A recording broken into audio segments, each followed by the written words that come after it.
ఓం శ్రీమాత్రే నమ శ్రీ గురుప్రియ నమ శ్రీ లక్ష్మీ నరసింహాయ నమ.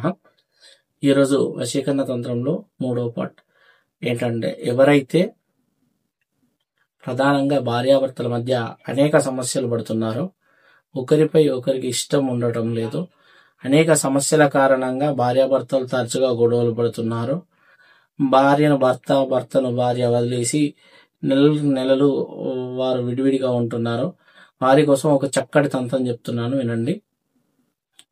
మీ యొక్క భార్య మీకు అనుకూలం చెందాలంటే 41 రోజుల పాటు ఆంజనేయ స్వామి ఆలయాన్ని ప్రదక్షిణ చేసి, ఆంజనేయ స్వామి ఆలయంలో రావి చెట్టు ఉన్న ఆలయాన్ని దర్శనం చేసుకుని, ఆ రావి ఆకు మీద మీ యొక్క మొదట మీ పేరు ప్లస్ వేసి, రావి ఆకు మీద మీ భార్య పేరు రాసి, ఆ ఆకులో ఆ యొక్క ఆకు స్వామివారి ముందు ఉంచి, స్వామివారికి 2 అరటిపళ్ళు నైవేద్యం పెట్టి, మేమిద్దరం కలిసి ఉండాలి అని చెప్పి స్వామివారికి మనస్ఫూర్తిగా నమస్కారం చేసుకుని, స్వామి యొక్క మంత్రాన్ని ఓం శ్రీరామ దూతాయ నమః, స్వామి సీతారాములను కలిపినట్లు మమ్మల్ని కలపాలని ప్రార్థిస్తున్నామని స్వామివారికి మనస్ఫూర్తిగా మీ కోరిక చెప్పుకొని, ఆ ఆకును తీసుకెళ్లి పారే జలంలో వేయండి.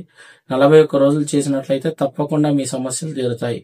ధన్యవాదాలు. స్వస్తి. ఓం శ్రీమాత్రే నమ శ్రీ గురుప్రియ నమ శ్రీ లక్ష్మీ నరసింహాయ నమ.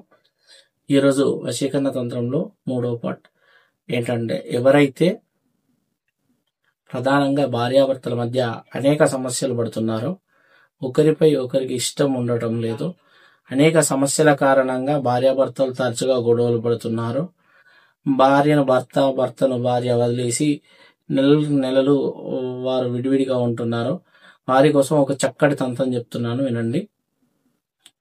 మీ యొక్క భార్య మీకు అనుకూలం చెందాలంటే 41 రోజుల పాటు ఆంజనేయ స్వామి ఆలయాన్ని ప్రదక్షిణ చేసి, ఆంజనేయ స్వామి ఆలయంలో రావి చెట్టు ఉన్న ఆలయాన్ని దర్శనం చేసుకుని, ఆ రావి ఆకు మీద మీ యొక్క మొదట మీ పేరు ప్లస్ వేసి, రావి ఆకు మీద మీ భార్య పేరు రాసి, ఆ ఆకులో ఆ యొక్క ఆకు స్వామివారి ముందు ఉంచి, స్వామివారికి 2 అరటిపళ్ళు నైవేద్యం పెట్టి, మేమిద్దరం కలిసి ఉండాలి అని చెప్పి స్వామివారికి మనస్ఫూర్తిగా నమస్కారం చేసుకుని, స్వామి యొక్క మంత్రాన్ని ఓం శ్రీరామ దూతాయ నమః, స్వామి సీతారాములను కలిపినట్లు మమ్మల్ని కలపాలని ప్రార్థిస్తున్నామని స్వామివారికి మనస్ఫూర్తిగా మీ కోరిక చెప్పుకొని, ఆ ఆకును తీసుకెళ్లి పారే జలంలో వేయండి.